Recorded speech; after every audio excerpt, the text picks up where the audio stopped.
Olá, essa é a primeira aula da disciplina de Currículo, Planejamento e Avaliação, e para ela vamos utilizar como principal referencial bibliográfico a obra Documentos de Identidade do autor Tomás Tadeu Silva, publicada em 2010 e que elucida muito bem toda a parte de currículo da ementa dessa disciplina. Bom, o currículo ele é a trajetória percorrida pelo indivíduo, né? Com a intenção de entender o mundo, a sociedade, os fenômenos, e para isso é necessária a seleção de saberes que vão constituir esse currículo. Tomás Tadeu Silva apresenta no livro Documentos de Identidade a tríade saber, identidade e poder. E a partir disso, entendemos que o saber define o tipo de indivíduo que vamos formar, e quem decide essa seleção de conteúdos, né, é quem tem o poder. Então, pensando no eixo saber, né, quais os componentes curriculares que devem ser ensinados? Então, pensando em educação básica, né? Quais são as disciplinas que a gente vai colocar nesse currículo? Então, português, matemática, história, geografia, ensino religioso. Que tipo de indivíduo eu desejo formar? Essa pergunta ela vai estar interligada à questão da identidade. Então, eu quero formar um indivíduo crítico, um indivíduo que transforma a sociedade, ou eu quero formar um sujeito que vai corresponder às demandas de mercado? Então, o currículo ele tem, né, isso definido. E qual a seleção dos conhecimentos a serem ensinados? Então, a gente tem um universo de saberes e conhecimentos disponíveis, né?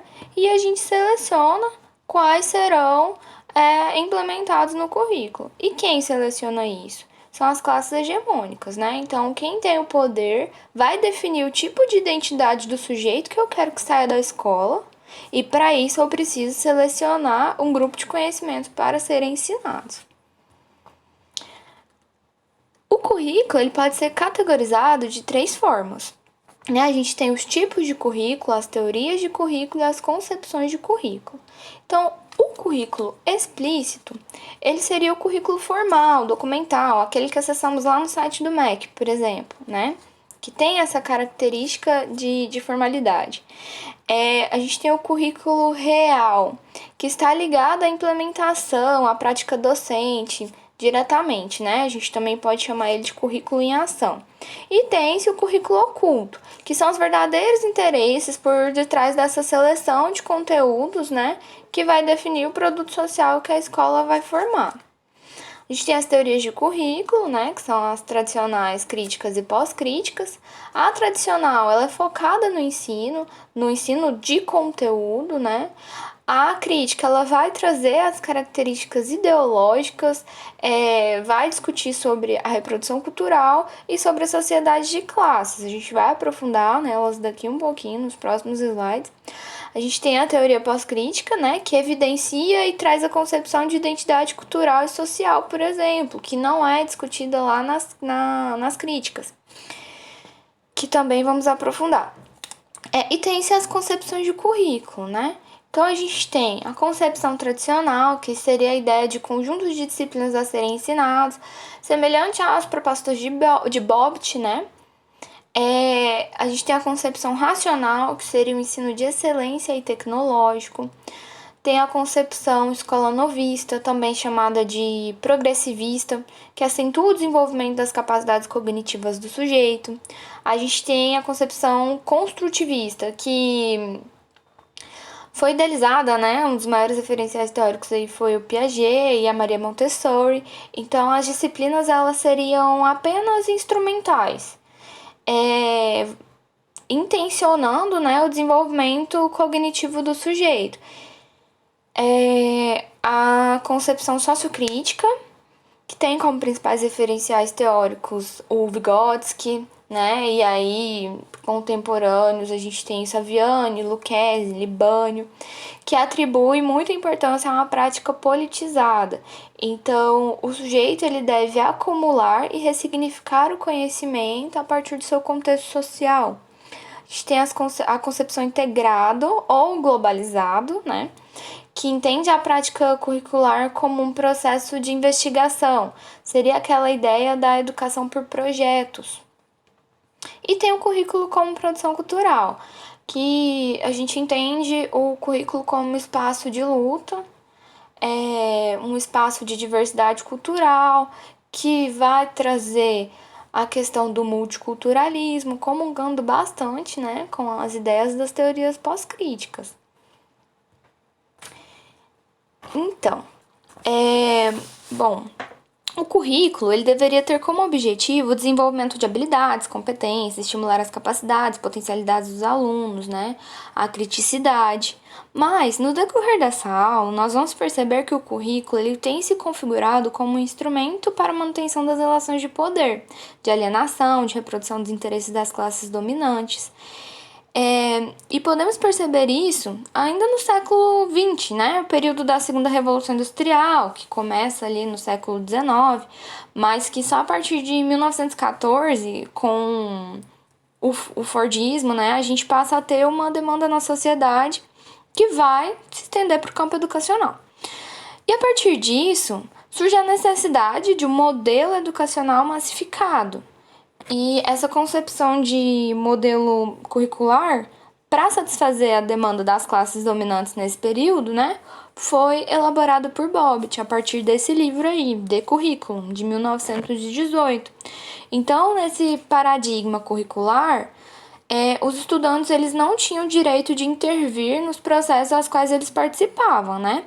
Bem como os trabalhadores também não, por essa questão da rígida hierarquia. Então, a gente tem uma sociedade hierarquizada, onde esses sujeitos eles não têm a possibilidade de intervir na realidade em que eles vivem. Então, as características, né, dessa concepção de currículo apresentada por Bobbitt são essas três, né?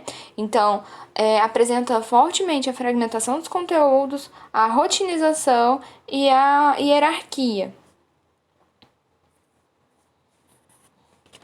As teorias tradicionais de currículo, elas são centradas no conteúdo e valorizam assim o aspecto intelectual da disciplina, né, como a gente falou nos slides anteriores. Então, o aluno ele é educado a atingir pelo próprio esforço a realização pessoal. Dessa forma, a gente estimula a competitividade e o individualismo, né? É um modelo de currículo que visa a eficiência, a eficácia, a qualidade, a produtividade na escola, assim como a sociedade demandava isso das empresas, das indústrias, né? Então, essa escola, ela é uma escola que tem o dever de preparar esse indivíduo moral e intelectualmente para a sociedade do trabalho. E aí a gente tem os 5 elementos, né? A escola, o conteúdo, o professor, a avaliação e o aluno.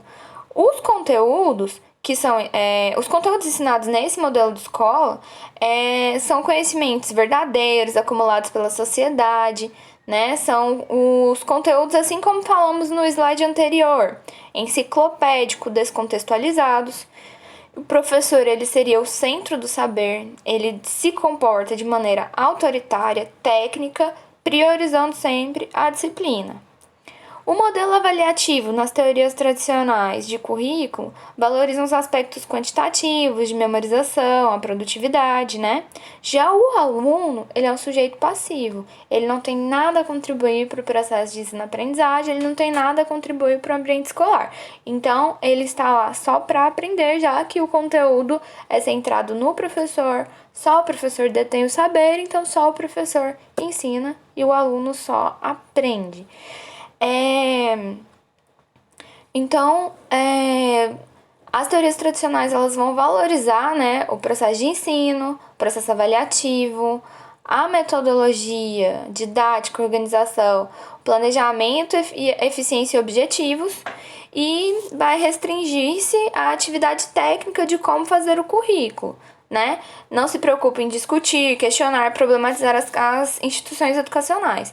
Então, nessa perspectiva, as teorias tradicionais elas são caracterizadas pela questão puramente técnica, né? Então, enquanto as teorias tradicionais elas apresentavam uma visão inocente acerca do currículo, né, que é um currículo inquestionável, que a gente só executa, as teorias críticas emergem a partir da insatisfação de grupos sociais que se mobilizaram desde a década de 60 em alguns países, né? Como Estados Unidos, França, e participaram dessa construção os movimentos sociais. O movimento contra a cultura, o movimento feminista, o movimento contra a ditadura militar no Brasil, por exemplo, um pouco depois, né, da década de 60. E também nasceram através do movimento de reconceptualização do currículo, né, que a gente tem como teóricos que estavam nesse processo Paulo Freire, Althusser, Passeron, Henri Giraud, que intencionava romper com os padrões tecnocráticos estabelecidos por Bobbitt e Tyler para o currículo. Aí, as teorias críticas, elas passam, né, a questionar. Então, questionava se o status quo, as desigualdades, as injustiças sociais, né? E aí a gente passa a questionar nesse movimento de reconceptualização do currículo, quando a escola não é E quando a gente tem uma escola de periferia, por exemplo, e uma escola de elite, essas escolas, elas vão ensinar a mesma coisa? Vai ser cobrado da mesma forma? Vai ser considerada as especificidades desses sujeitos? Vai ser considerada as dificuldades encontradas pelos grupos da periferia? E os privilégios dos grupos de elite? A gente considera, na hora de implementar esse currículo, de pensar esse currículo, né? E aí, quais são as implicações dos conteúdos ensinados para os alunos? O que esses conteúdos vão transformar a vida deles, né? E qual o tipo de produto social que a escola quer formar? O que a escola está intencionando formar com esse currículo? E aí, as teorias pós-críticas trazem algumas coisas, né, pra gente, que são novas, porque nas teorias tradicionais a gente não tinha crítica. Era técnico, a gente não refletia sobre o currículo.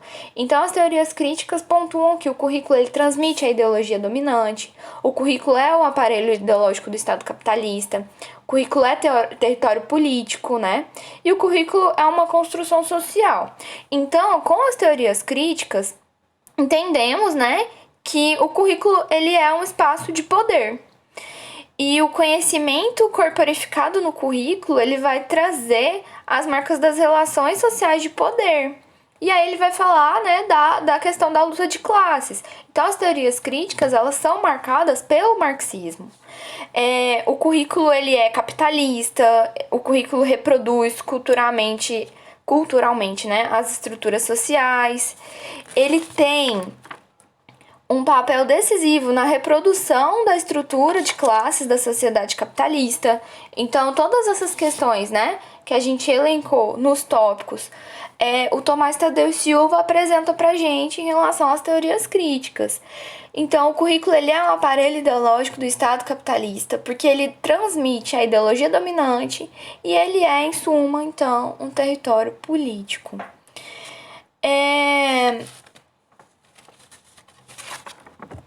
E aí, apesar de, posteriormente, né, as teorias pós-críticas ampliarem o debate das relações sociais, porque as teorias pós-críticas elas vão apresentar um pouco mais do que classes, né,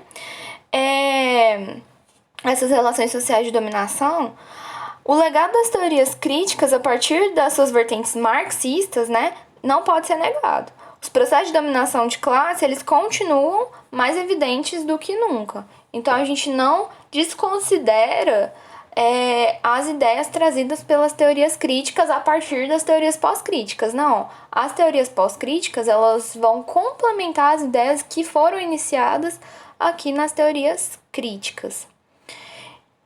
Então, o Tomás Tadeu, ele fala o seguinte parágrafo, né? O currículo é lugar, espaço, território. O currículo é relação de poder. O currículo é trajetória, viagem, percurso. No currículo se forja a nossa identidade. O currículo é texto, discurso, documento. O currículo é documento de identidade. Então, é a partir do currículo que a gente vai ter a formação do indivíduo, né? Nas nossas experiências escolares, a gente se constrói E aí a gente tem, né, a influência do currículo em ação, a influência do currículo explícito e a influência do currículo oculto.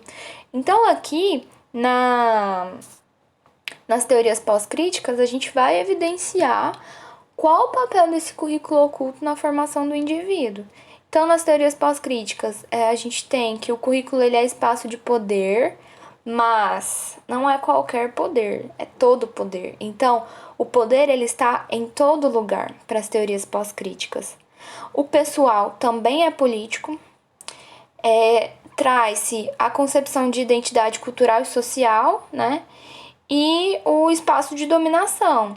Então a gente vai entender para além, né, do que a gente trouxe da questão de classes na teoria crítica. Então aqui na pós-crítica a gente vai considerar o multiculturalismo, gênero, raça, questiona e discute as manifestações do currículo oculto. Então, no currículo oculto, existe, nas teorias pós-críticas, né, a gente estende a nossa compreensão dos processos de dominação. Então, é feita uma análise da dinâmica de poder envolvida nas relações de gênero, etnia, raça, sexualidade, né? Então, por exemplo, quando a gente vai refletir sobre a seleção dos conteúdos do currículo a nos ensinar, a gente tem a questão da escravização, né?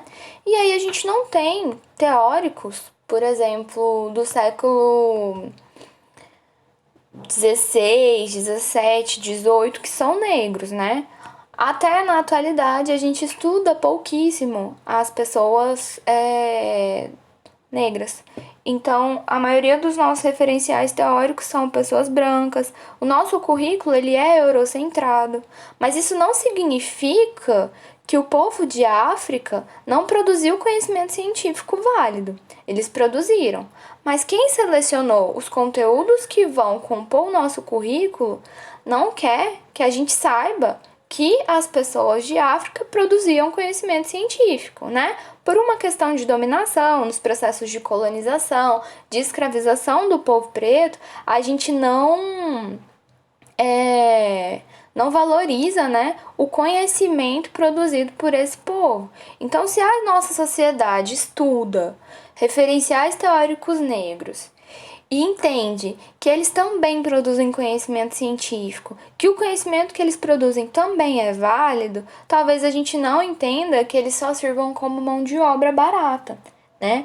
A gente poderia contrapor essas ideias, bem como as questões de gênero. A gente não estuda mulheres na ciência, a gente não estuda a produção de conhecimento científico a partir de mulheres, né? A gente vai conseguir elencar algumas, se a gente for pensar na área das ciências exatas, sempre que eu comento, por exemplo, a gente não estuda mulheres, aí alguém vai pontuar, a gente estudou Marie Curie, né? Que foi uma pesquisadora que trabalhou com elementos radioativos e tudo.